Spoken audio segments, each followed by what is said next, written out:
Bonjour à tous! Aujourd'hui, je vous retrouve pour un petit bilan de l'année 2020. C'est un exercice intéressant et qui permet de prendre un peu de recul.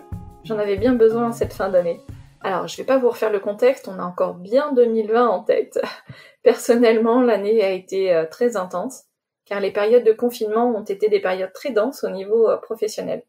Et comme pour beaucoup d'entre nous, le premier confinement a été rude entre le télétravail et l'école à la maison. Mais après une petite pause en mars, j'ai continué d'enregistrer et diffuser des épisodes, car j'ai toujours fonctionné avec des enregistrements à distance, mes invités étant à chaque coin de la France, voire du monde. Et oui, cette année, j'ai eu par exemple le plaisir d'être interviewée pour l'épisode 22 par Sabine et Anne-Claire, avec Sabine en Australie. J'ai eu Maëva des Mercredis sous la pluie depuis le Québec pour l'épisode 28. J'ai eu Aurélie de 3 zestes de citron depuis Barcelone pour l'épisode 29. Cécile de Coucou Illustration depuis Florence en Italie pour l'épisode 38 et Morgane Boulier depuis le Japon pour l'épisode 39. Finalement, on a quand même pu un peu voyager en 2020. Cette année a donc été riche, à la fois en épisodes et en outils que j'ai développés pour le podcast. Côté épisode, j'ai commencé l'année avec un épisode que vous avez beaucoup écouté, celui des couleurs VF, avec Valentine et Flo, qui ont un succès fou avec leur godet d'aquarelle artisanale, et succès mérité car elles travaillent très dur et sont super sympas.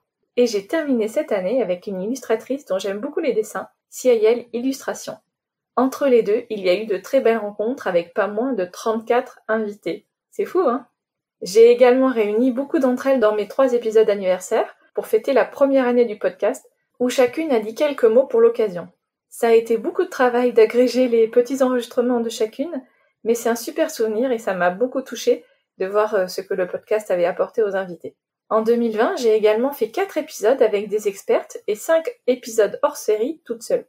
J'espère que ces épisodes sur le marketing digital, la communication et l'e-commerce vous ont donné des clés pour développer votre activité créative, qu'elle soit amateur ou pro, en devenir ou déjà lancée. J'en profite pour remercier une fois de plus toutes les invitées pour leur temps et leur partage en toute transparence. C'est un exercice difficile de se livrer ainsi, mais je sais que cela en vaut vraiment la peine. Ce lien créé entre l'invité et les auditrices et auditeurs est très particulier, car parler au creux de l'oreille de quelqu'un est un acte très intime. Entendre quelqu'un se raconter, avec ses propres mots, pendant un long échange est précieux, et il n'y a que le format du podcast qui me permet. Rien n'est interprété, voire déformé, tout est authentique. Merci à chacune d'entre elles. Et merci également à vous.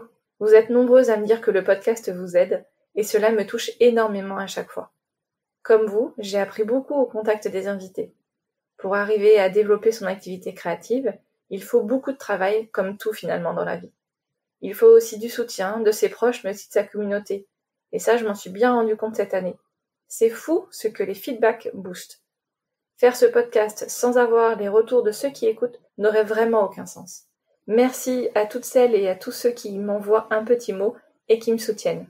Côté développement du podcast, je n'ai pas chômé. J'ai créé ma chaîne YouTube en janvier, mon site web podcastfemain.fr en avril et mon compte Tipeee en août. J'ai envoyé mon premier communiqué de presse en octobre et j'ai eu mon premier retour quelques jours ensuite sur le site de Marie-Claire Idée. C'était une belle surprise, ça m'a vraiment fait très plaisir. Et à propos de Tipeee, je voulais remercier une fois de plus les contributrices qui m'ont laissé quelques euros, ou parfois bien plus, en une seule fois ou de manière mensuelle, et qui m'ont prouvé que mon travail avait de la valeur. C'est hyper précieux. Merci pour ça. Évidemment, j'ai eu aussi quelques désillusions cette année, qui m'ont souvent fait douter et me remettre en question. Comme tout ce qui nous tient particulièrement à cœur, j'ai pris certaines choses un peu trop personnellement, et je me suis souvent dit qu'il fallait que je prenne un peu de distance par rapport au podcast. En fait, j'y investis tellement de passion et d'énergie que les déceptions sont parfois difficiles à digérer. Bon, à travailler. Côté audience du podcast, on vient d'atteindre la barre des 75 000 écoutes.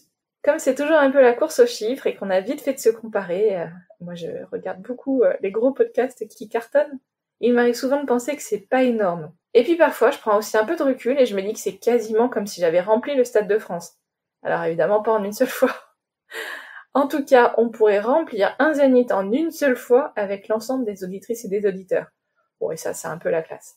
Et vous le savez peut-être si vous me suivez sur Instagram, cette fin d'année a également été un peu particulière pour moi, car je l'ai passée en béquille avec un pied dans le plâtre, pas mal de douleurs et donc moins d'énergie.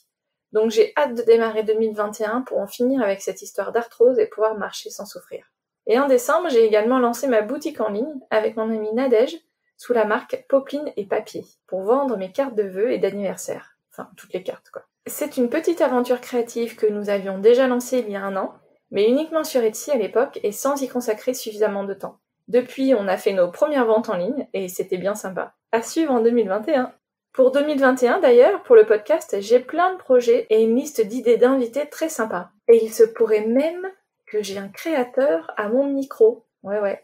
Côté projet, je voudrais développer des partenariats avec des marques pour leur offrir de la visibilité sur le podcast. Donc je suis en pleine finalisation de mon dossier de partenariat. Je regarde aussi pour créer des goodies qui pourraient être achetés en précommande où il y a une contrepartie sur Tipeee. Je travaille aussi sur des nouvelles vidéos promotionnelles et sur une vidéo rétrospective de l'année. Oui, je sais, il va falloir que je me dépêche. Je réfléchis également à créer un compte sur Patreon. L'idée, ça serait d'accéder à des contenus exclusifs moyennant une petite contrepartie financière mensuelle. À voir. En tout cas, merci de votre présence au quotidien et merci pour nos échanges sur Instagram. Ça me donne vraiment un coup de boost incroyable de savoir que toute l'énergie que je déploie pour le podcast vous plaît autant. Alors continuez s'il vous plaît. D'ailleurs, je vois bien que quand je suis moins présente sur Insta pour échanger avec vous, j'ai moins de retours de votre part, logique. Et donc, ça a un impact sur mon énergie pour avancer et développer le podcast. Alors, on se donne vite rendez-vous sur Instagram si vous ne suivez pas encore le compte du podcast. C'est Podcast Fait Main. Et je vous donne évidemment rendez-vous début janvier pour un prochain épisode. Prenez soin de vous et de vos proches et à très bientôt.